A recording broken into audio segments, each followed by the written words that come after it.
Yo, what's going on, everybody? Welcome back. It is a brand new episode of Liam Picks Fights. And today on the show, we're going to be giving our first look at UFC Vegas 79. If you're regulars on the show, guys, you're going to notice right off the bat, number one, we are not in our normal studio. Number two, we're coming at you a little bit later in the week. Reason being, I am not at home in New York today, guys. I am on the road. We are in New Jersey, going to be going down for a little vacation, a little bit of relaxation, but the work never stops. You know that. So we're right back to work for UFC Vegas 79. If y'all missed it, we absolutely crushed on Contender Series. Myself, my brother Gordo, as well as Pierce, our special guest on the show this week. We absolutely crushed on Contender Series. So happy to report that we're coming off of a nice event and we're ready to get started once again. Want to apologize to everybody that was here early for the stream. Guys, I meant to get going earlier today. We hit traffic. I needed to get a new phone. There was a lot of things that went down today on my way over here, and I meant to update the stream link, and I forgot to, and I truly apologize. So if anybody was waiting here earlier, that's on me. I apologize, but let's get into it without further ado so we can get started, guys. If you're new here, once again, we want to mention this is my first look at the event. I was taping Contender Series in very good depth, which is why we were able to get some of those wins on Tuesday night. However, now I got to get into all the tape that I need to do between now and Saturday, and I got plenty of time, plenty of free time to do that. But I want to give you guys my first impressions of this card because I did give it some thought. I have looked at these fighters, and a lot of them are familiar names in the UFC that I have a basis of their game and understanding of what to expect from these fighters a little bit. So it's 1:35 local time. Let's get it rocking and rolling. Appreciate everybody who's here with me. And on these first looks, we start with the main event each and every time. I will make this pick official later on in the week when I have more information, when I've done a little bit more due diligence. But let's start off, as we always do, with this main event, breaking down both of these fighters, what they do well, what they do poorly, what they need to capitalize on, and what we think of this matchup first look. So let's talk about it. First of all, I think this is an elite lightweight matchup. You've got on the one side Rafael Atman Fiziev. He's an absolute sensation. I thought he won his last fight against Justin Gaethje, but it's very nip-tuck, right? It was a super close fight. I do not fault anybody for giving that fight to Justin Gaethje. I think, the second and third rounds there certainly could have went his way. He definitely took over as the fight went on. He did some damage. He busted up the eye. So there's no faulting a Justin Gaethje scorecard there. However, Rafael Fiziev did great work in that fight. And if, another set of judges are looking at that, then we cash our ticket. I actually had a bet on him that night. Square play by me. Shout out to the Justin Gaethje bettors. It was far too close a fight for him to have justified the price tag I bet, which was a significant chalk price. However, I still thought he won the fight at the end of the day. And that's what his job is, to go out there and win the fight. It's a difficult fight against the BMF, against this guy who's got a lot of, acclaim, former world champion. So, hey, no knock on his name. He went out there, he put it on the line against another top 5, top 10 guy in the lightweight division. Wasn't able to get the nod, but he does seem like a guy who's poised to take that step up in competition. We remember, when this guy, Rafael Fiziev, absolutely shut down the game of RDA and he put a clinic on him. I cashed bigly on him there. I cashed on him inside the distance as well. So he's a guy that was making an ascent in this division. The win over Brad Riddell, another fantastic win. The way he was able to do it with that spinning head kick, it just shows the class that he has as a striker. You're really impressed when you watch a guy like Rafael Fiziev strike. He could do a lot of things well.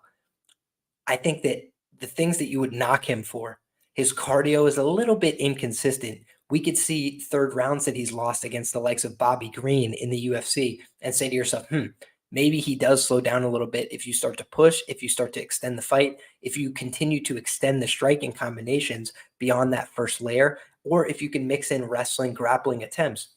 I think the problem for RDA is, number one, I think it compromises him at this point in his life and career to cut down to 155 pounds. So I don't think he could maintain that same 5-round wrestling pace that he used to be able to, and that he's able to at 170 pounds, in fact. When I think about this fight, I think to myself, Rafael Fiziev, is he going to be able to keep up with the cardio and the pace of Gamrot? Because that's what Gamrot really brings to the table. On the other side of things, Mateusz Gamrot is not the striker, in my view, that Rafael Fiziev is. Not even close. Fiziev, a little bit faster, a little bit more dynamic, probably a little bit better durability, though that's a close call. I think that Gamrot's got very good durability. He's been rocked a number of times, but he's got very good recoverability. So I think that both of these guys, hard to put away, very difficult lightweights to get, the better of. You look at Mateusz Gamrot, he's went out there against a very quality strength of competition, and not a lot of guys are putting him in that danger of being finished. And when they do, he does a great job of recovering. It's pretty impressive stuff. So I think of a guy like Mateusz Gamrot as one of the best grapplers in the lightweight division, which is saying something. There's a lot of very talented grapplers within that division. But I also think of him as a guy that, maybe thrives in those 5-round environments more than a 3-round environment. Because you look at Gamrot over 3 rounds, and sometimes he's not able to distinguish himself clearly from his opponents in that amount of time, but he does put up a high work rate. He'll go for 1 million takedowns, kind of Merab Dvalishvili like in that way, because these aren't guys that are going to go down there and sit you down, take you down like Khabib Nurmagomedov, hold you down, press you, pass the guard. A lot of what they're going to do is take you down, force you to get back up, and then take you down again and take you down again. A Ricky Simone game plan. These kind of guys that maybe it's not all about wrestling to get top control and tiring yourself out. It's about making that other person work harder than you're working. And I think that for Gamrot, he does a pretty good job of that. He's very good at forcing guys to work. And most of the time they tire out way faster than he does. I was retweeting earlier today. I was gutted by the fact that I had Gamrot sub 2 plus 3,000, 30 to 1 when he was fighting against Carlos Diego Ferreira, Brazilian Jiu-Jitsu black belt, very good on the ground. But I thought Gamrot was going to pace him. And guys, he ended up hitting him with a knee to the body, then locks in the rear naked choke. And the guy points to the referee and says, "My ribs." And while he's in the rear naked choke, they stop the fight due to a TKO. So that's what this game will do to you, right? It'll burn you. Even if you put your money in good position, sometimes it's not going to come through. But that's why our goal every week is to make more good bets and to pass on fewer, to have fewer bad bets every time out. That's our goal. So for me, I'm looking at a fight like this and I say to myself, last time out, I laid the chalk with Fiziev. I thought he won. Now I'm getting a discounted price on that, but it's not the same opponent, right? Justin Gaethje was out there getting a takedown against Fiziev, and he hardly ever attempts takedowns in his UFC fights. So that is a little bit alarming for me when I think about the fact that, what happens if Gamrot is still fresh in round 3 and he starts taking down this guy, Fiziev? Fiziev definitely has a chance to win this fight by knockout in the early going. He's extremely dangerous. He's got well-rounded skills. He's got the knees. He's got the kicks. He's got the punches. He does a great job working in combination. He's the better striker, no doubt about it. But if he's forced to defend, 12, 15 takedowns in the first 3 rounds, are we confident we're going to be getting the same guy in the back half of the fight?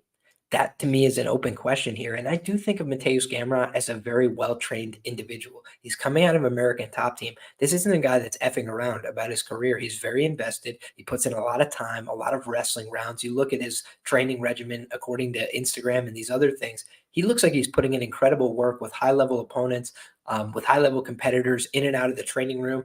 And he also is just a guy that's a grinder. He looks like he's in excellent, supreme physical condition. Let me give you guys something that I've been looking at since the beginning of the week, though, that's mildly concerning to me. Mateusz Gamrot looks to have some kind of infection in his chest. If you guys are watching the video, you'll see exactly what I'm talking about. I'm kind of pointing to that mid-sternum area. And it's not totally uncommon if you guys have ever wrestled, grappled, these kind of things. Where do you pool sweat on your body?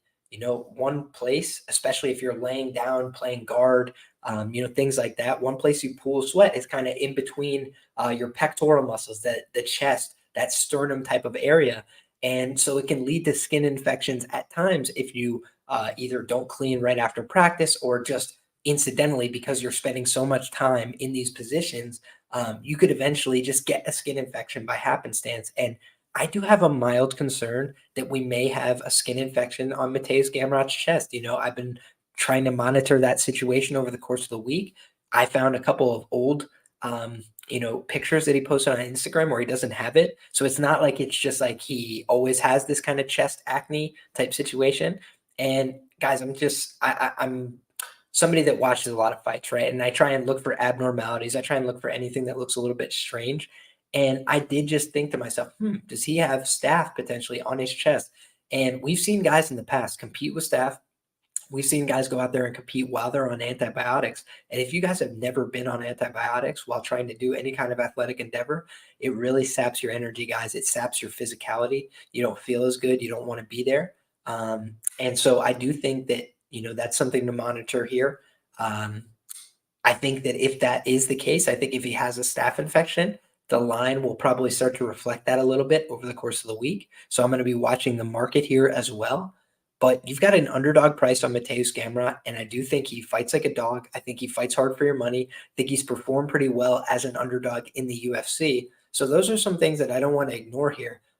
Fiziev's the younger guy. He's dangerous. He's got the more knockout power, the more knockout potential. And I think early in this fight, he's more he's probably going to be taking over the fight in the early going, just with his speed, his ability to get off on strikes. He's very difficult to take down as well.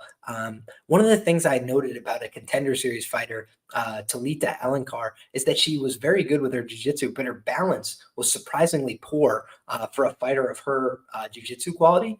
And the opposite is true of a guy like Rafael Fiziev.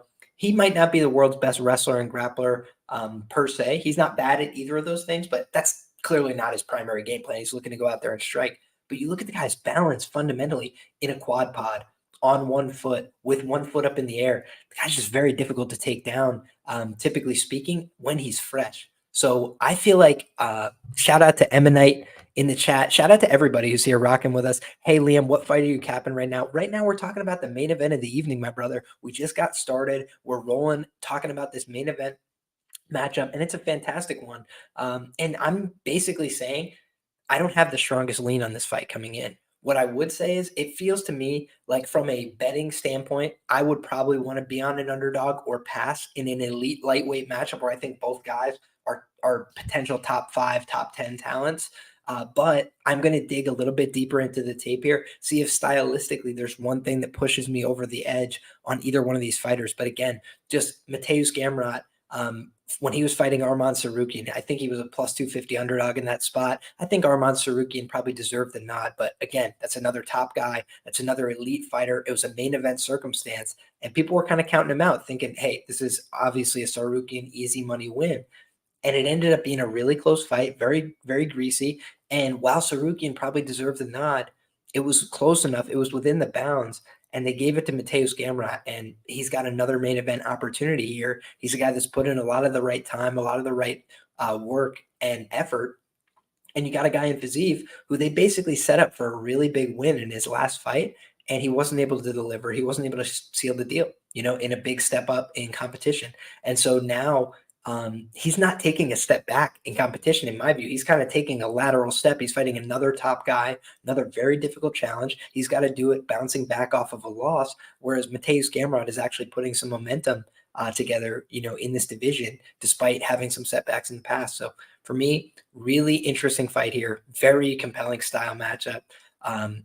If you were saying, it's pick 'em price, I'd probably take Rafael Fiziev, just at that kind of, gut level lean, which one of these guys is a little bit more dangerous, which guy could potentially impose their skill set when they're fresh.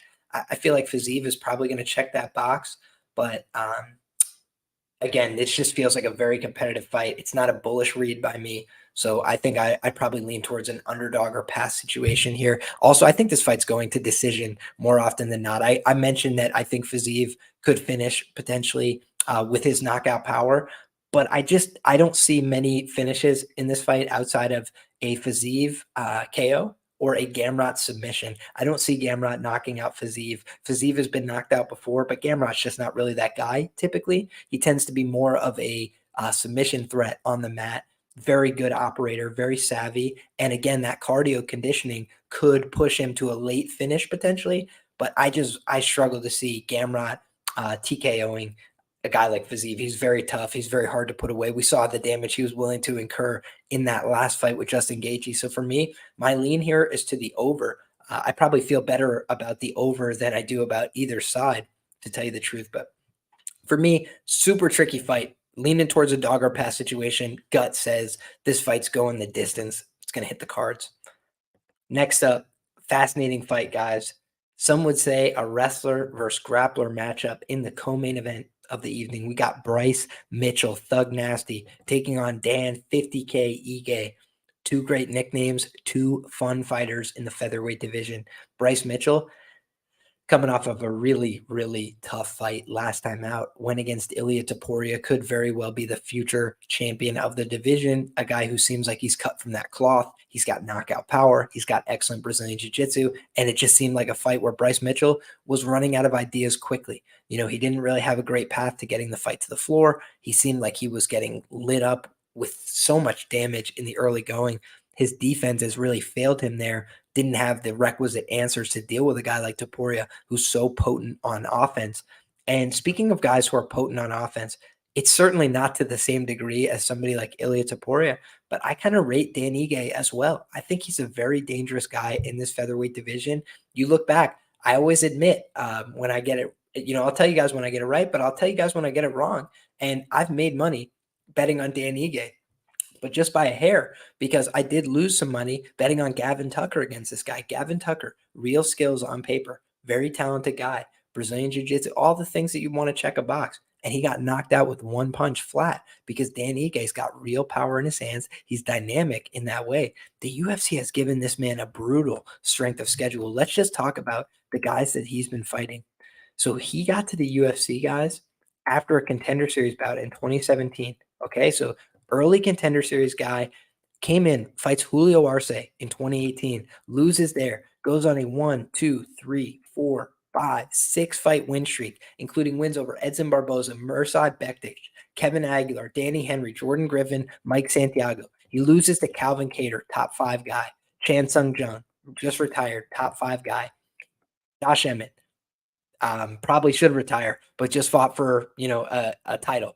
Top 5 guy, basically. Movsar Evloev, future top 3 guy. These are really serious fighters that he's been going in there and losing to. Granted, he's not winning these fights, but he's getting a ton of incredible experience. And you look, this guy is 32 years of age. All right. He's not a spring chicken, certainly not for this featherweight division, but he's not old either. 32 is kind of right in between.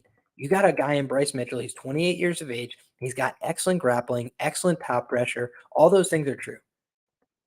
But he's also a guy that's been fighting, a lower quality of competition overall. Let's look at Bryce Mitchell's run. He's 6-1 in the UFC.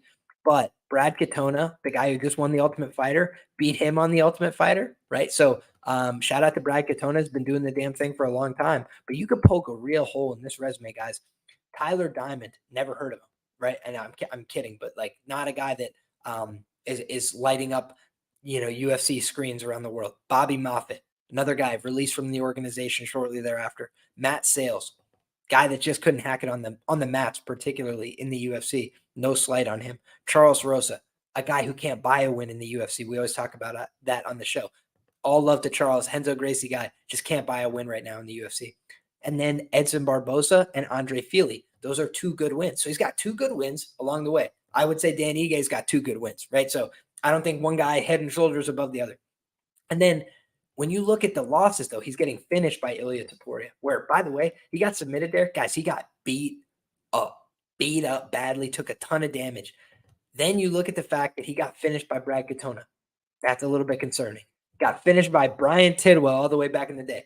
Bryce Mitchell, if he loses a fight, he tends to get finished, right? He's also had a couple fights where he wins that are very close, nip-tuck type fights. I know the Andre Fili fight was a unanimous decision. I believe it's a 29-28 across the board. It wasn't like he just blew him out of the water there.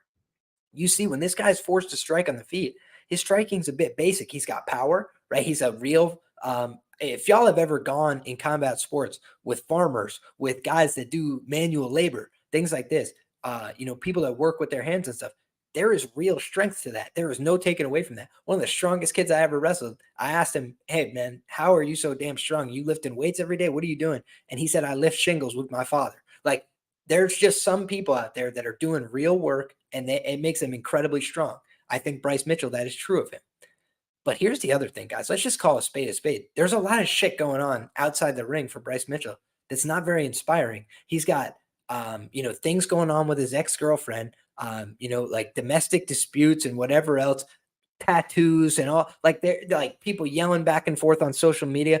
You know what I think of that as? Distractions, things that I don't want my fighter to have going on. This guy, after his last fight, was talking about, I guess I'm not as good as I thought I was. Maybe it's time to retire and stuff. Things that you never really want to hear a fighter saying, even in the direct aftermath of a loss. So, yeah, he's getting back out there. Yeah, he's getting on the horse. Is Dan Ige just some punk that's going to roll over for him?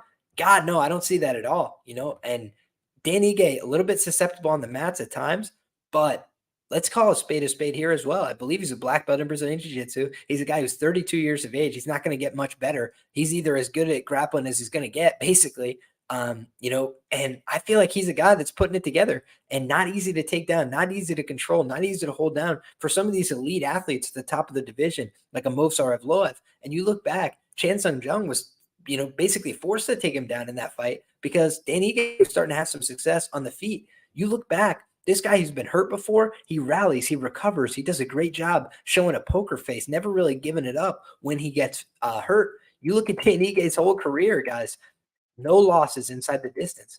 7-6 career to the decision. So if this one goes to the cards, I think it's anybody's ball game, right? I think Bryce Mitchell, maybe with the takedowns, with the control, with the upside there, maybe he gets it done. But what if we've been seeing a trend towards people that do damage, that bust somebody up, that land the big shots when they have an opportunity? Those guys have been winning rounds and fights. And Dan Ige can bust you up in a short period of time. He can knock you the hell out. He could drop you. He could hit you with big punches. He could bust up your face. He could elbow you, cut you up.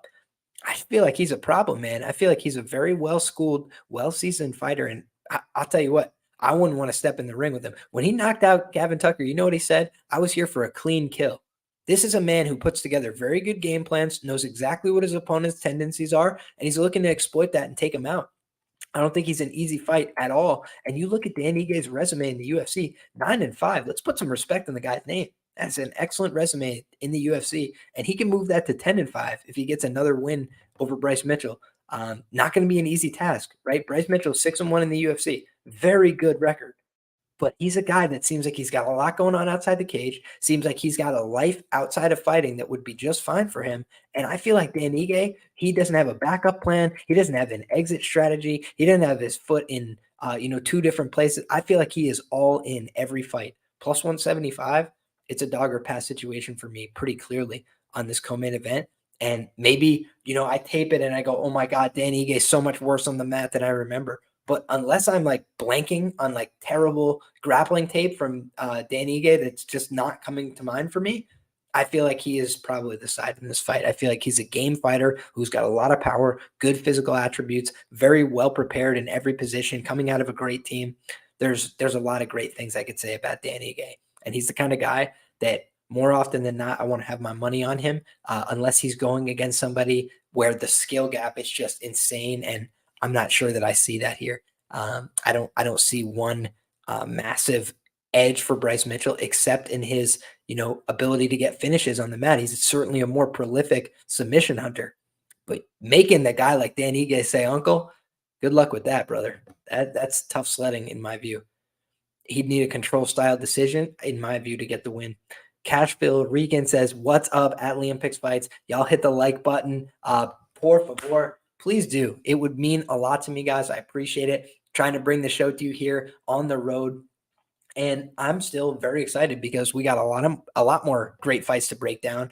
And I appreciate everybody who's rocking with us live in the chat. If you haven't dropped a like already, make sure you do that. And make sure you guys get subscribed to the channel. The goal right now, guys, 3,000 subscribers by the end of the summer. That's been my goal. I've been working towards it, pushing towards it. We're getting just so close. So if you can throw a subscribe on there, if you haven't already, I would really appreciate it. We got plenty more fights to talk about today and in the future. So let's move on to this next fight, guys. A fight that we do not need to spend a lot of time talking about. We got Marina Rodriguez taking on Michelle Waterson-Gomez. And let's not belabor the point here. I think the UFC put this together because they would like to see Marina Rodriguez get back in the win column. Marina Rodriguez is really struggling right now in the UFC. She lost to Virna Jandiroba her last time out, and she also got knocked out by Amanda Lemos. And I was able to cash in those spots. I thought that those were good opportunities to fade her.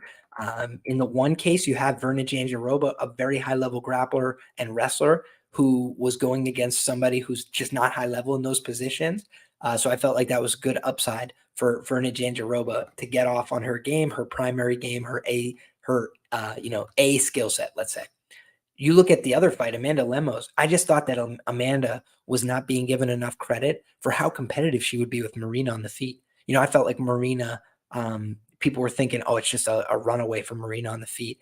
And I knew that Amanda Lemos had power. I knew that she could knock people out. And here's the other thing. If anybody was to win that fight by submission, I felt like Amanda Lemos was going to submit Marina Rodriguez because she's the more dangerous wrestler. She's more powerful physically, and she can move this girl around. So Marina Rodriguez, what has she shown that's good on the mat? Positional awareness. She's very difficult to submit. You look at the names that she's gone against that haven't been able to submit her. Mackenzie Dern, Amanda Hebas, Berna Jandiroba, Carla Esparza, Cynthia Calvillo, Tisha Torres, right? Obviously, we're getting a little bit worse as we go down here. But when we're talking about just Marina Rodriguez not being easy to get one over on the mat, I think that's fair. She's already won this fight, right? That's the other thing. That's the elephant in the room. Back in 2021, these two women fought, unanimous decision win for Marina Rodriguez. So how could you make a case for Michelle Waterson here? I think the case for Michelle Waterson is that, number one, both these women are old. So, it's not like one of them's got a huge youth advantage, right? Both of these women are old.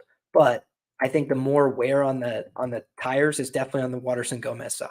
So I think if she was to win this fight, her two paths are either to hop on this girl's back and look for a sub, or to fight her to a really greasy decision where she goes for some takedowns, where she mixes it up in the clinch. Because if this just plays out at striking range, we know that Michelle Waterson's striking is probably not UFC level. And that's no disrespect, but it's just been kind of borne out over time. She doesn't win many striking-based fights in the UFC. Most of the time against other strikers, she's resorting to takedown attempts that are failing. So I just don't really see what she's doing to improve her game at a high level anymore. And she did lose her last series of fights, including to some lower level fighters in the division. Luana Pinheiro, she also got finished by Amanda Lemos. That was via guillotine choke. Marina Rodriguez was the third loss. So basically, her last three fights, she's lost them all. And now she's getting back in there with a girl that just beat her in 2021. So I don't want to be too reductive with my analysis here,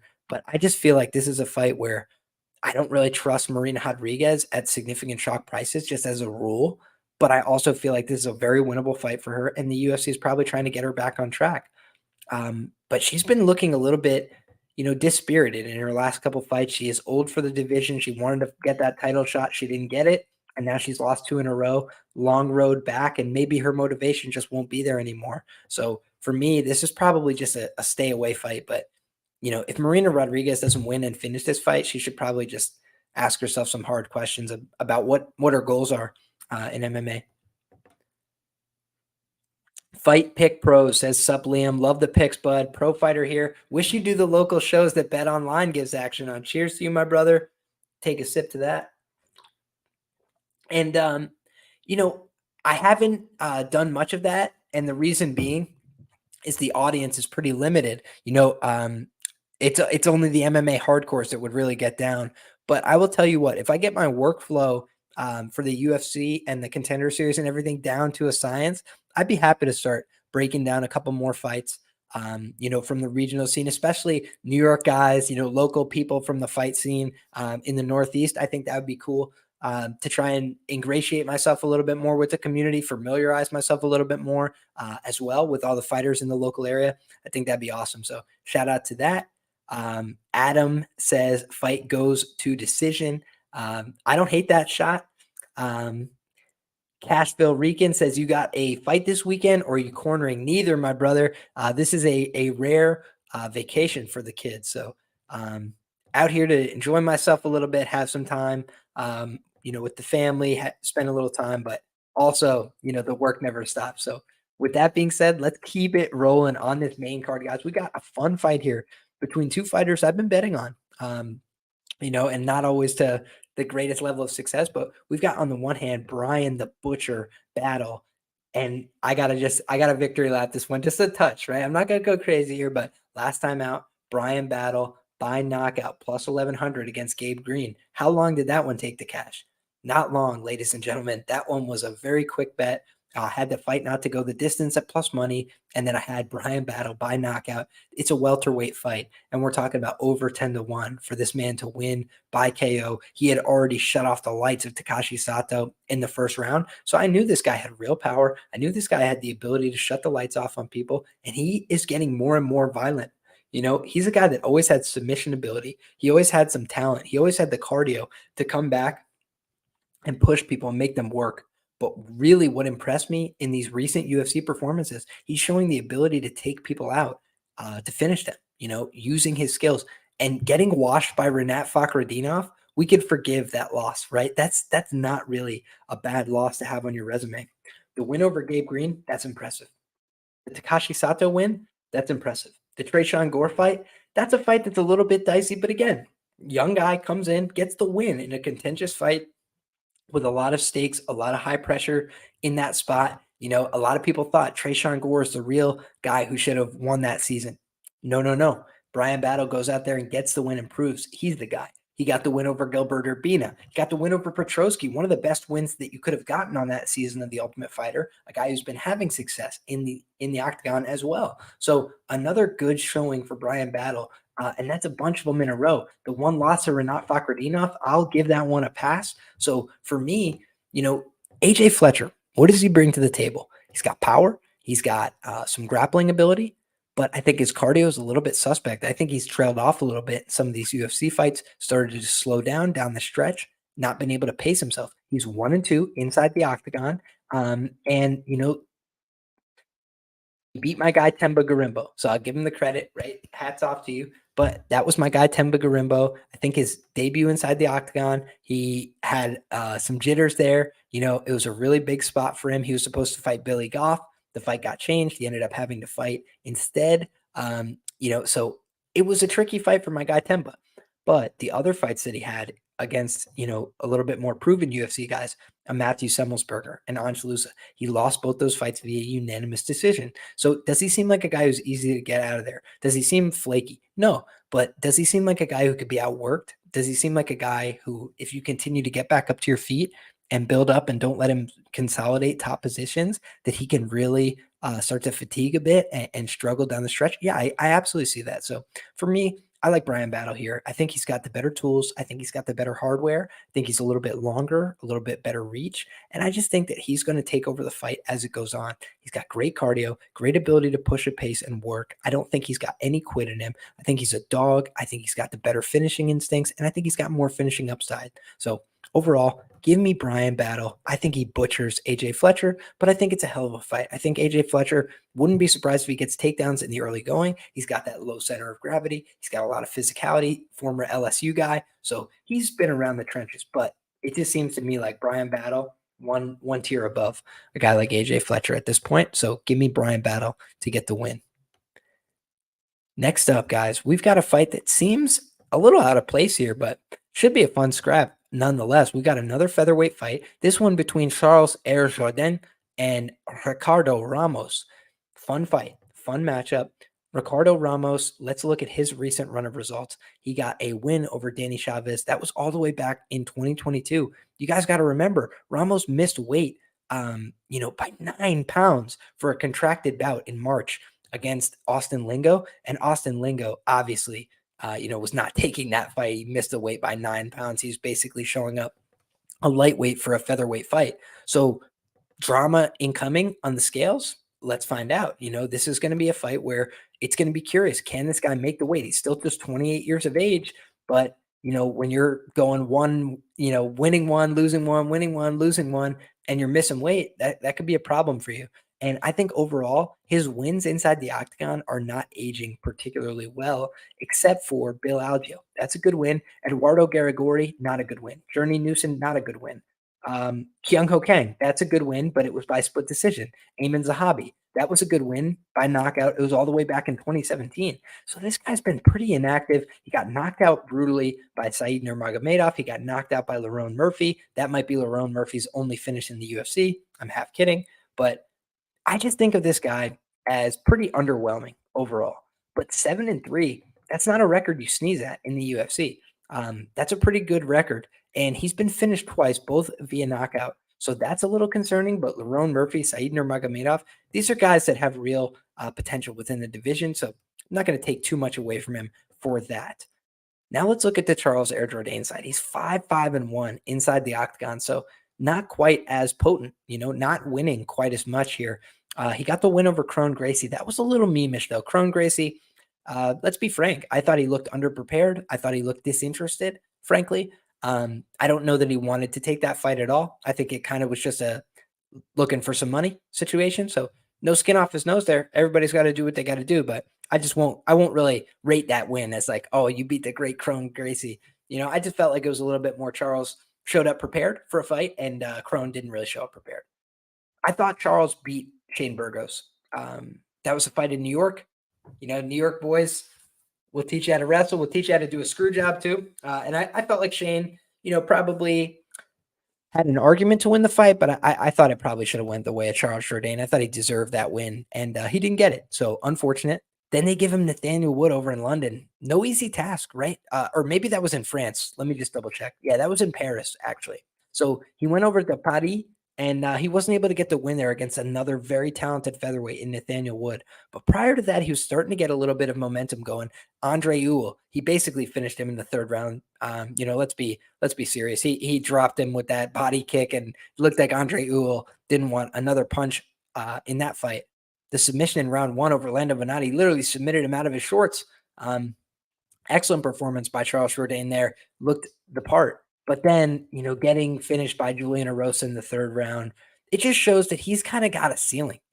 He's kind of a guy that can win fights in the UFC. He can make it really competitive, but he's not a guy that's going to blow many people out of the water. He's a guy that keeps it very close with a lot of fighters. And I always talk about the best bets you made that didn't cash. Guys, I bet Josh Kulabel like plus 360 against this guy, and it was a draw. This guy's kind of just always fallen a little bit short of expectations. So he could definitely win here, not ruling that out. But I don't really necessarily see him as a favorite. He's actually the smaller guy here in terms of reach. They're very similar age. And Ricardo Ramos has just put together a better run of fights in the UFC, broadly speaking. So I think Jourdain could definitely win the fight by knockout. That would be a prop I would look into potentially. But for me, very tricky and probably ever so slight lean to the dog. But I like Jourdain. He's a fun guy, the pirate gimmick, all that stuff he's got going on. It's cool. So wish him well here. And I'm excited to tape this one because both those guys tend to put on pretty fun fights, I think, by and large. Next up, guys, let's take a look here. Kicking off the prelims. So there you have the main card breakdown, guys. 37-38. We're wrapping up the main card breakdown. I want to just say, if you haven't already, drop that like on the freaking video. Make sure that you get it rolling because we got prelim talk and it's coming up right now. Shout out to a friend of the show, our guy, the Jewish Better. Yo, what's up, my guy? What's up, brother? We are down in Jersey today, getting down, talking about some great fights, and looking forward to going through this prelim card. Excited to hear what you have to say as well as all the other sharpest members of the chat. So appreciate you guys. We got Miles Johns taking on Dan Argueta, the determined Dan Argueta. El Chapo, I think it is. Chapo, Miles Johns. So fun fight here. We're now down to that bantamweight division. Miles Johns, he's a guy that, I bet him against Kevin Natividad, and I feel like because I bet him there, I have like a very distinct memory of this. But when you look at this guy, why do I always like the sub? Because I'm a grappler, brother. It's not that. It's because of the pricing. I feel like the prices are almost always skewed towards knockouts because they're more common and they happen more frequently. But I feel like the sub, I can get maximal upside. So I have a very high ROI betting on sub props because I'm willing to take those risks. However, there are times when it'll burn you. So I always encourage people, if you're heavy into sub props, you can always look for ITD. Take the ITD. It's going to be similar price to the knockout most of the time. And then you can play the upside of the submission and hope for the best, but cover yourself in the incidence of a knockout. Now, in the last fight, guys, I had one bet on the entire fight card. Dan Argueta money line plus 170 when he was taking on Ronnie Lawrence. And guys, I thought he got the job done. I thought we had that one. Great guillotine choke. Looked like he had it cinched. And I was at a party that night. Normally, I'm just focused on the fights. I'm there. But like I said, I only had one bet on that card. I was away from the office. So I then am watching on my phone Dan Argueta lock up the choke, get the guillotine. I'm like, we've done it. We've done it, boys. I put the phone down. I put the phone away. I come back to it. The money's refunded to my account. No win. Brutal one, guys. So referee incompetence will cost you some coins. We called Edgar Chairez by sub in the Patreon and Rotogrinders article last week. And what happens? He locks up the sub and the referee takes it away, right? So you look at these kind of situations historically, and it can be frustrating. But now we've got a new matchup. We've got fun, stylistic clash. And the thing I was mentioning about Miles Johns, right? That win over Kevin Natividad, he cheated. Let's just call a spade again. He grabbed the glove and he threw an uppercut from south of Hades, and it knocked Kevin Natividad the hell out. It cashed my bet, but I always just, kind of just took away. Man, I don't really like that. I don't really fuck with that. I just thought it was a little bit of a. We always say, if you're not cheating, you're not trying in MMA. And if we're getting down to brass tacks, if I bet on somebody and they do a cheat move and I win, it just is what it is, right? That's the nature of the business. But when we're talking about, a guy that's grabbing the glove, getting the big knockout, sending Kevin Natividad like a spring, and could have potentially changed his life and career, I didn't love that. I didn't love that at all. And he got knocked out by Mario Bautista. He got a split decision win over Cole Smith. Guys, Cole Smith is not a very high-level fighter. He's not bad, but he's not got the physicality to crack it at the UFC level. That was proven by him not being here anymore. And I feel like looking at this on paper, Anderson Dos Santos, another guy who's just fraudulent for the UFC level. It's not like he's a guy that can't fight, but he's just not UFC level. He's just not physically in terms of his ability to move. So I don't love any of that. John Castaneda, sexy Mexi, good fighter, right? Nothing wrong I could say about John Castaneda, but he made it look pretty damn easy against Miles Johns, and I bet him there as a big plus money dog. Like plus 190 something. I think it closed plus 140 something. Again, this is all from memory, but I just remember thinking to myself, like, sexy Mexi should not be a huge underdog against this guy. And now Miles Johns is in a dog position here. And I think it's going to get a lot of people interested, right? Because he's got some power. He's got some knockout ability. He's put together a 4-2 reasonable record inside the octagon. Win over Vince Morales, Anderson Dos Santos, Kevin Natividad, and Cole Smith. Guys, you know what all those wins have in common? They hardly have another UFC win between them. They're just not very winning UFC fighters that he's beating. John Castaneda and Mario Bautista, there's nothing wrong with losing to those guys, but it also doesn't say like, oh, he's losing to only the upper echelon. It's like, no, he's losing to guys that are, top 15-ish guys in the bantamweight division. Okay. Guys maybe on the outside looking in a lot of cases of that top 15. And so he's kind of been gatekept a little bit already. We kind of have seen where he's at among these guys. Let's look at Dan Argueta's resume. On the other hand, he's 9-1. One loss is to Damon Jackson, up a weight class. Does have a loss, via unanimous decision against Ricky Tercios on the Ultimate Fighter. Ultimate Fighter, I always give those guys a little bit of credence in the fact that it's unusual. The style of fights, the way that you're getting back in there multiple times, all that stuff. It's a weird kind of circumstance, so I almost give them a little bit of a pass. But this guy's gotten some real wins. The Myron Santos win, quality win for him. He's got the win in the UFC over Nick Aguirre. So he's gone out there and done the job. He's done things right. And I like this guy's style. He goes out there, he pursues takedowns. When he can, he lands some shots on the feet, but he keeps himself in close. He makes people uncomfortable. He presses his advantages when he has them, and he can take advantage and put somebody out of there, both with his submission skills and with his ground and pound, with his physicality, with his wrestling. I thought that he was doing a good job making Damon Jackson work in that fight and kind of tiring him out a little bit, making the leech feel it. And guys, Damon Jackson, let's go back and look at this. He has 19 career wins, 19 career wins inside the distance out of 22 overall wins. One of the only guys to make it the distance with him is this guy, the determined Dan Argueta, who's a smaller guy, who's coming up from another weight class. It's just really impressive stuff to me. I feel like this guy, Dan Argueta, he's a chalk price. That's the thing I don't like. But if this guy was a dog, I'd be going to the window with this guy very frequently in the UFC because he's going to fight hard for your money. He has a good style and a good game plan. He's going to go out there, pursue takedowns, throw big shots, try and get hands in somebody's face. Emanite says, Ronnie Lawrence, in my opinion, has bad striking, nice wrestling, and Argueta was easily winning the grappling exchanges. The bet here is Argueta sub plus 325. Don't hate that shot. Haven't looked at the prop markets yet, so I'll definitely dig into those for sure. And I think of this as, a guy who's got great wrestling, great grappling in the Dan Argueta side against a Miles Johns who I think slows down a little bit, who I think, has been lucky to get some of these wins. My guy, Locker Room says Miles Johns for the culture, for the Cub Swanson robbery. Shout out, fair play. Wishing you the best there, Locker Room. And my guy, Jewish Better, kind of summarizing my thoughts. Argueta round 3 sub, Johns is gassy. I just think that the guy with the better cardio, the guy with the better wrestling and grappling, I think it is Dan Argueta. So give me Dan Argueta. I think he wins the fight.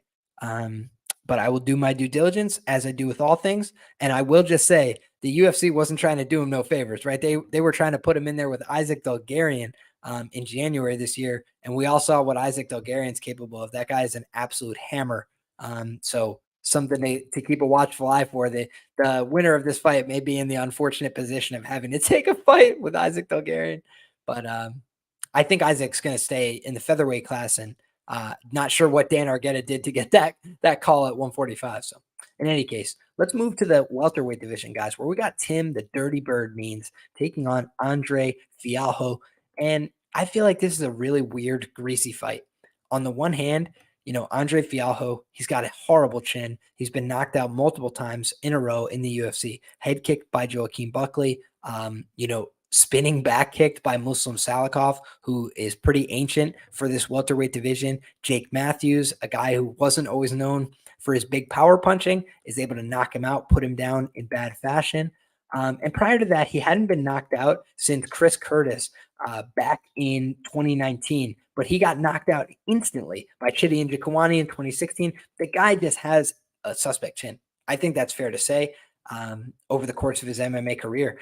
Guys, let's poke some holes in his wins too. Miguel Baeza, another guy whose chin has just let him down, unfortunately. He's very talented in his skills. His chin just let him down in MMA to this point. Cameron Van Camp, he's now doing bare knuckle fighting as far as I know. Stefan Sekulic, that's an okay win, former UFC guy. James Vick, another guy whose chin let him down, but not a bad fighter. So I just think of a guy like Andre Fialho's chin as being completely suspect and unreliable. He is on a 3-fight losing skid here.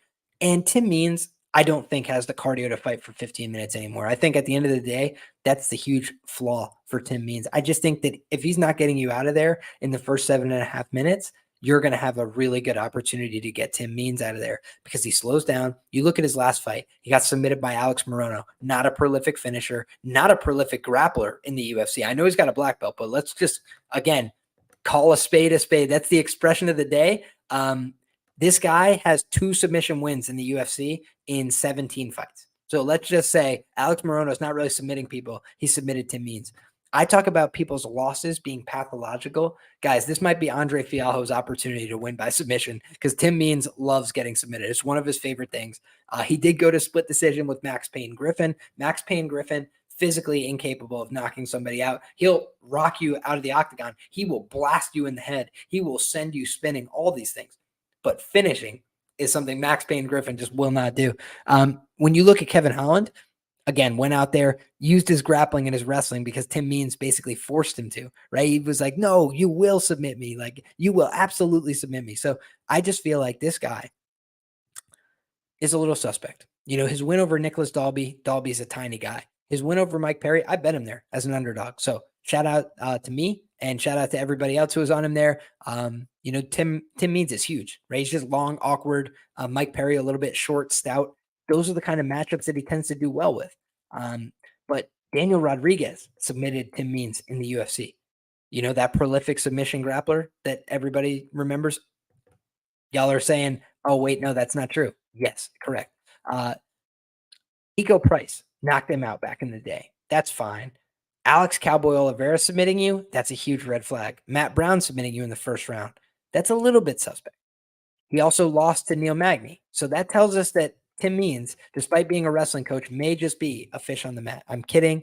But let's just, again, look at the analysis here and say Tim Means can't keep it up for very much longer. He's 14-12 inside the octagon. That's a ridiculous resume. He deserves tip of the cap. So an absolute tip of the cap to Tim Means, legend, veteran of the game, put in his time. He's going to have a 1-inch reach advantage. He's going to be 2 inches taller here. But the main anthropomorphic advantage is Fialho, 10 years younger, 29 years of age. That's your prime. 39 years of age, that's your coaching days. I think that this is, the time for Fialho to get a win in the UFC or get cut. And so I do think Means is somewhat live to win by knockout. That would be the way I would play it. I like the fight not to go the distance here. It's probably going to be chalked beyond belief, but I like the fight not to go. I like the under, and I like Fialho sub or Means by KO. Those are my two, prop type of looks without even looking at the prices, just my gut feel. Take a sip, and we'll move to this next fight. Cheers, everybody. Next up, we got Jacob Malkoun taking on Cody Brundage. Cody Brundage is not a guy that I bet in the UFC. I wish other people well. Everybody's got their own process and style, but I don't really believe in this guy, Cody Brundage, at the UFC level. You look at his losses, Cedric Dumas, fair enough, pretty athletic guy, but overall, it should have been a stylistically favorable matchup. I think that's fair to say. You look at Brundage, what he's supposed to do well on paper. He's got power on the feet, and he's got an ability to wrestle, take people down. You look at that fight that he had with Nick Maximov, it gave people an idea. Hey, this guy can mix it up in the wrestling and grappling. Maybe he lost there, but it was short notice, and he went out there and attempted a bunch of takedowns, put this guy under some pressure and under some stress. William Knight got this guy out of there in the first round. I mean, William Knight's a guy that I'm not betting on in the UFC. So again, huge red flag for me. But that's a bigger guy. We'll give you a pass. Nick Maximov didn't hang around for a cup of coffee in the UFC, right? He kind of was in and was out, lost that fight there. Dolce Lungiambula, a guy that's too stiff and awkward to fight in the UFC long term. And I think that was revealed in that fight. The Tresean Gore win, another one. I just take my hat off to you. I feel like Tresean Gore, they run that back 3 more times. I feel like Tresean Gore beats him. But, it's a one-night deal, right? You don't get to run it 5 times. And the one time they ran it, Cody Brundage got the win, got the knockout. Extremely impressive. So more power to him. But I just feel like Tresean Gore, probably a better fighter with a better long-term future than Cody Brundage. Michal Oleksiejczuk, we'll give him a pass there. I think that's fine to lose that fight. But to get knocked out instantly like that and to quit basically when you went to the bottom position, I think that's a real problem. Rodolfo Vieira, when you're pulling guillotines and everything, it just shows that your fight IQ and your ability to calm down and compose yourself maybe isn't there. He's just a little bit too jittery. He's a little bit too on edge. And I guess that helped him get the Tresean Gore knockout, but it's also been his downfall. I don't think he's got the cardio to go for 15 comprehensively and to fight at a high level. And when you're getting out wrestled by Cedric Dumas, who's basically been wrestling for 6 months, and I'm being a little bit, humorous here, but Cedric Dumas is not a guy that's wrestling should be beating you. If wrestling is your game plan in the UFC, I do think this is the ultimate question on this fight: Malkoun ITD or Malkoun decision. I think Cody Brundage, he might take a moral victory if he's able to make this extend to a decision. But I just feel like he's a self-immolator. If you guys know what I'm talking about, some of these fighters, it's not about the opponent. It's about them. It's about them realizing like, I'm messing up again. Things aren't going my way. And it's like a reinforcing negative spiral of thoughts. And you see these guys that like, they start to realize things are going wrong, and you could just see the writing on the wall. You see it in their face. You see it in their expression, and you see it in their body language. And I feel like Cody Brundage is a guy that shows when he is defeated before it's happened. And I think that is probably what we will see here, because Jacob Malkoun, if he is out wrestling him, I think it will become apparent early on in the fight what the outcome will be for Cody. So fascinating fight. but I think Jacob Malkoun, let's see. He's got no UFC finishes, right? None. No UFC finishes. I think this is the one, guys. I think this is the first UFC finish for Jacob Malkoun. I'll put that on stamp. So give me Jacob Malkoun. And I think it's going to be via TKO. I think he's going to just get on top, get into better positions, grab probably a wrist ride, and throw some ground and pound.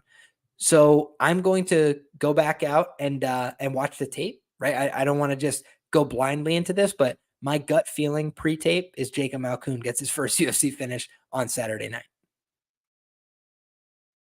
Let's take a look at this next fight, guys. Wow. Wow. This is the one.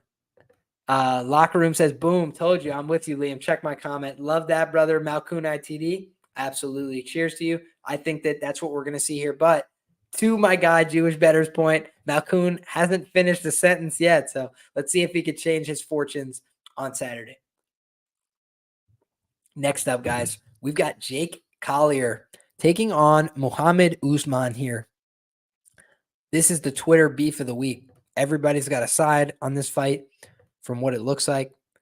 I have been having success with Mohammad Usman. You know, I believe that I bet him against Junior Tafa. I picked him against Pauga, and he went out there and got 2 wins. You know, he's 2-0 in the UFC. He went out there and earned some close competitive wins when he was on The Ultimate Fighter. Did he get on gear? You know, what did he do to get to the position he's in? I'm not sure, but he looks like he's showing up in pretty decent shape, right? Last time out, went to the decision with Junior Tafa, was able to get to easy positions in that fight. I don't think that he's a world beater by any means, but these guys are the same age. You've got a half-inch reach advantage for the Usman side. There's no significant size advantage one way or the other. So then what does this fight come down to for me? It comes down to the fact that you've got, 240-pound Mohammad Usman, who's 240 pounds of bricked up muscle. And you've got 260 pounds of Jake Collier, who looks like he ate Jake Collier at 185 pounds. So when I look at that, I say to myself, Jake Collier's got a lot of fat. And I'm not saying this to be judgmental or, whatever. I'm just trying to be analytical and critical, right? If you're carrying around that amount of fat tissue, you're going to get more tired. It's going to be more of a strain on your body. And here's the other thing. It's going to make you really uncomfortable, in my view, in the bottom grappling positions.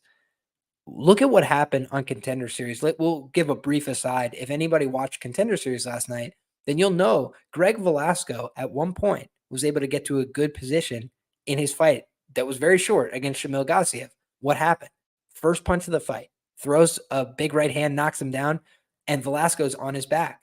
And Gaziev tries to get on top, and Velasco's able to create a dynamic movement and get to the top himself. He's got an awkward shape. He's got a little bit more of a rotund belly, but he also doesn't have a ton of extra, body fat around the way. So when he wrapped up the body and came up on top, he was able to take the back and kind of be athletic. And I mentioned that I thought Gaziev's sub and the ends by sub were both valuable in that fight because Velasco introduces grappling positions and he's willing to be on the bottom. When you look at this fight, Jake Collier, he's had some success in this heavyweight division, but let's clarify. He beat John Vellante, who I have it on pretty good authority, wasn't training for the last 3 years of his career. Like, not training. Like, UFC, this, that, or the, I don't know if the guy was going on runs. Like, the guy was probably just cashing checks. God bless him for it. However you get the money, get the money. But I don't think that that's a win where you go, oh, you know what? My hat's off to Jake Collier. This guy's really a stud. All right, then let's look at the Chase Sherman fight. Chase Sherman stinks. He's never been good. He's not a UFC level guy. He's struggled at this level all the time. And when guys take it to the mat, he looks like a fish. So it was a shark against a fish. Why was Jake Collier a shark? Because he used to be at a real weight class where you have to have some skills. So, he knows how to do, a rear naked choke. He knows how to, finish somebody when they are pulling bottom mount. But I don't think of Jake Collier as a really high-level guy. I don't think of him as really dangerous. I don't think he puts out a huge output, a huge effort. And I feel like he's all right. I just feel like he's a very average milquetoast fighter. He beat Andrei Arlovsky. and they robbed him blind, which tells me the UFC doesn't give a rat's ass about this guy either. He's just a hanger-on. He's a guy that's got a contract because he's got a contract. They were going to have him fight Justin Tafa. I think they wanted him to get knocked out. They were going to have him fight Tom Aspinall, and then they rebooked it. Why? Because they wanted him to get his ass knocked out. They were going to have him fight Walter Walker, Johnny Walker's brother, and I think it's because they wanted him to get knocked the hell out. They're having him fight Mohammad Usman. And why? Because I think they want this guy to get knocked the hell out. I think they want Mohammad Usman to take him down and bully him and beat him up and probably send him packing from this organization. That's how I see it. And maybe Jay Collier, proves me wrong here, but I just think of him as a very average fighter who is, clinging to a UFC contract despite really not having a great resume. His wins in the UFC, guys. And by the way, he's been here since 2014. His wins in the UFC, all of them, are Ricardo Abreu, Alberto Uda, Marcel Fortuna, John Vellante, and Chase Sherman for a 5-8 total record. I think he stinks. I think he's getting finished here. And I think Mohammad Usman is just a better fighter. Now, with that being said, Mohammad Usman is not good. So I'm not bullish on betting Mohammad Usman. The last couple times out, he's been a dog. You've had opportunities to, get that plus money on him. I don't think he's a guy you want to be betting at a big favorite indication either, but I would just be curious what prices I could get on Usman props here because I think he's got accidental power. I would not be surprised if he just threw like what looks like a throwaway jab like he did against Pauga and knocks Jay Collier the hell out. But also, if he gets on top of him, Jay Collier quitting seems like a very viable opportunity. To me in this fight, I would not be surprised to see that. Again, Huggy Bear Chris Barnett finish this guy with strikes in the UFC. Do I really need to justify my opinion anymore? I'm just going to leave it there. I feel like this guy stinks. So there you have it. Next up, Mizuki Inoue taking on Hannah Goldy. And now we're getting to the dregs of this card, guys. Appreciate y'all that are still rocking with us. I know we're getting to the bottom of the barrel. So y'all that are still with me, y'all are some true OGs. Y'all are the real fight fans. Y'all are the real Liam Picks Fights community. So appreciate you guys greatly for your support. Mizuki Inoue, the takeaway I've always had, very small girl, 5'3", but she's taking on another tiny girl here in 5'4", Hannah Goldy, two short queens here. Yeah, you are not lying, Jewish better. Brandon Sales ain't a great L. What I tried to say was I think he's taking steroids now, and I tried to be very subtle about that. I think he's taking performance enhancers now that he wasn't when he fought Sales. I think that's why he can fight for 15 minutes and looks more jacked. But I also am not, putting that on stone. That's my gut level opinion. I feel like he's probably on the sauce. So God bless. Nothing wrong with that. Do what you got to do to compete, young man. But in any case, Mizuki Inoue, right, who I was just saying is notably pretty small. She's actually going to have a 3-inch reach advantage in this spot. When you're talking about checking boxes here, she's going to have the anthropomorphic advantages opposed to height across the board. She's the younger fighter. She's got the reach advantage. She's not on OnlyFans. So a lot of things that you really want to see from an Inoue here. Let's look at her resume. She lost to Amanda Lemos back in 2020. Holy smokes. What has kept her out of the octagon? That's what I need to know here because she's got a very long layoff coming into this fight, extremely long. But, I do think of her as a better quality fighter. I remember that fight with Amanda Lemos. It was definitely an Amanda Lemos win. It was definitely a clear win for her. But I didn't feel like she was completely, useless. I feel like she had some talent. She's training at Law MMA. I'm looking through her Instagram really quickly. Training at the Sarah team, training alongside a lot of really quality jiu-jitsu fighters from appearances here.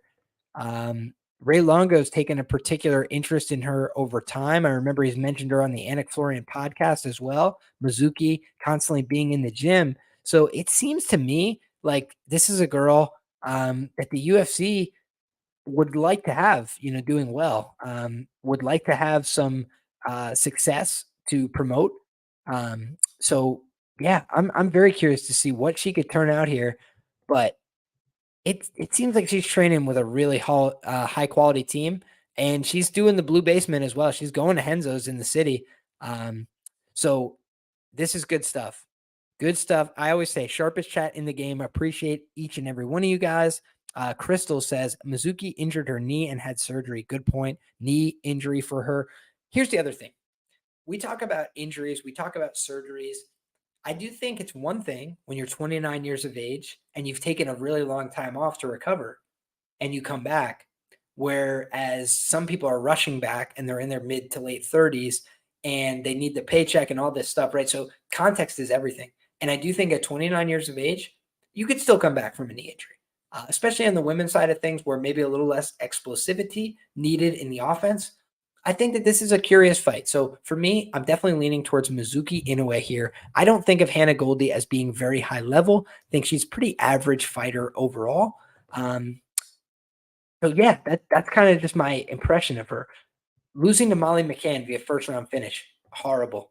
Emily Whitmire win means nothing to me. Diana Belbita loss, not good. Not good, Chief. Miranda Granger loss.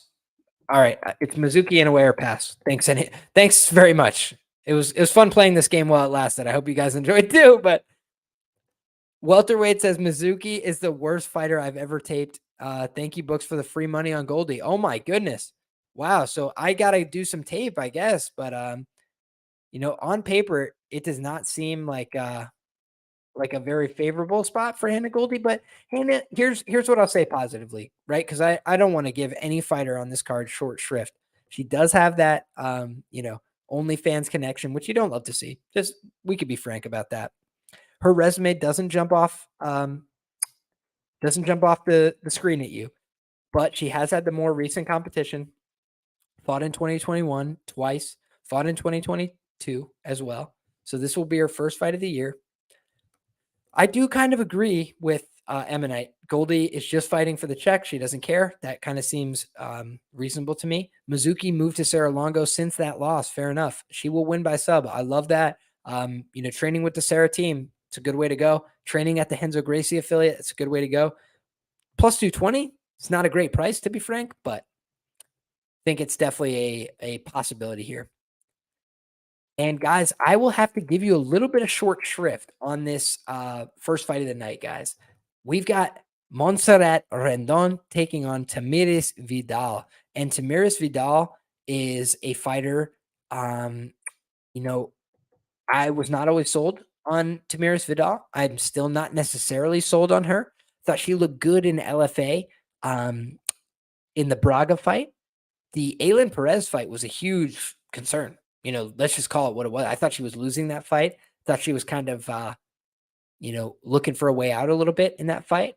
She got the win via DQ, but I just didn't love to see that. Shout out to our guy Jewish Better says Mizuki ain't that bad. Inactivity either is bad or she's gotten better. Yep, I think that's totally fair. Now back to this fight. Tamires Vidal, she lost to Carol Hossa back in 2019 via submission. That's mildly concerning. Carol Hossa's not really prolific on the mat, but fair enough. She was a young, inexperienced fighter there, going against somebody who's 12 fights deep into a professional career. But overall, this woman's done pretty well. The Ramona Pascal win, I don't think of that as being particularly exemplary, but I do think of that as being, a good way to introduce yourself to the UFC audience. Montserrat Rendon, guys, I'll just level with you. I don't know who this is. I had never heard of her. So let me take a look at her. She looks jacked. You're getting my talk about a first look, guys. I've never looked at her Tapology before. So she's 34 years of age. Very concerning for a UFC debutante on the women's side of things. Seems quite old to me. Win in her last fight via split decision over 4-4 Brittany Cloud. She lost via submission to Juliana Miller, UFC Ultimate Fighter winner, as a matter of fact. So I'm going to have to tape this girl. She's got 2 wins in her last 3 by split decision and a couple canceled bouts. That doesn't seem like things that I'd love to see, but this is a quick Tapology scan, right? You can't get that much from looking at a fighter just via Tapology scanning them. So I'm just trying to give you guys a first impression. Here's what the numbers tell me. They have a even reach.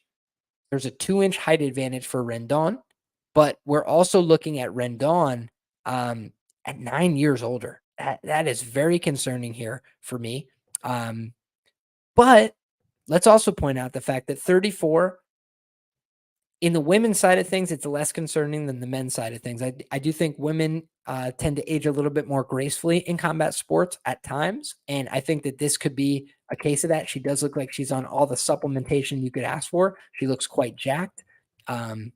She looks like she's got some good physicality behind her, and she seems like a virtual unknown. Let's go ahead and look at her social media profile and see if I can get a grip on where she's training, who she's training with. So I'm not seeing a very clear set of teammates here. Looks like she's gotten work with some people from the Lux Fight organization. Appreciate you guys bearing with me here as I try and get you some more information. Does appear that she's got a brown belt in Brazilian Jiu-Jitsu, if not a black belt in Brazilian Jiu-Jitsu. It looks like a brown belt to me from a distance. No close-up picture that I could see so far. So she's got some jiu-jitsu chops. Looks like she's training with real girls, training with Jamie Horth, training with Lupe Godinez. I mean, those are very quality girls that she's training with down at Lobo Gym. So I got to say, Montserrat Rendon could potentially be a live underdog in this spot. She looks physical. She looks strong. And Vidal, I've definitely seen very questionable tape of Vidal. She's from Team Brothers. Not super familiar with that coach and that team, so I'm going to have to familiarize myself a little bit. I think this is a fun fight to get the card started, and shout out to everybody in the chat. I'm curious what you guys think, but I don't really have much to offer here until I tape this one because I'm coming in a little bit blind. Shout out to the Jewish bettor, says Vidal has 95% of money and bets. Wow, that doesn't sound like a red flag at all. Vidal shouldn't be this big of a favorite. She could gas, and if Rendon survives, she'd pace Vidal easy. Wow, love that. Look, I believe in the over 2.5 here. I will say Vidal did look like she was going to get finished against Aylin Perez in that fight that I watched. She looked like she was on the verge of getting finished several times. And I also saw her get that big finish against Ramona Pascal her last time out. So I could definitely see a finish here, but it's women's MMA. So depending on the price, it's all going to be price contingent here. But there you have it, guys. That's a first look. It's just over an hour for me here. What you guys can expect from me. Number one, I'm going to be back on this channel later this week with a guest breaking down all the action. So you can stay tuned for that. Get subscribed to the channel if you're not already. Also, what are you going to expect from me overnight? I'm going to clip this show. I'm going to have timestamps for you. So if you missed anything, you can go back and watch it. Also, if you want to just say, hey, I want to hone in on this one particular fight, I'm going to clip this down into smaller bite-sized videos. So that way you could say, hey, what was his thoughts on the main event? And then you can go click that as well. So I hope that makes life a little bit more convenient for you guys. If there's anything I could do to make your experience in the audience better, let me know. Get at me in the comments. Get at me on social media. You can find me everywhere at LiamPicksFights. I appreciate everybody that rocked with me tonight. I appreciate everybody that stuck around. I apologize truly to anybody who's waiting for the stream to start earlier. Thank you guys for your patience. Thank you for your understanding. I'm not the most tech savvy guy, but what I am is very passionate about fights. I'm excited to talk to you guys each and every time that I come here, and I'm excited to do it all again very soon. So thank you all for being here. God bless you all. Enjoy those fights. And until next time, make sure you come back very soon because we're coming back to talk about this fight card later with more information, more due diligence, and we're going to have all the same fun again. Take care, everybody. Thank you.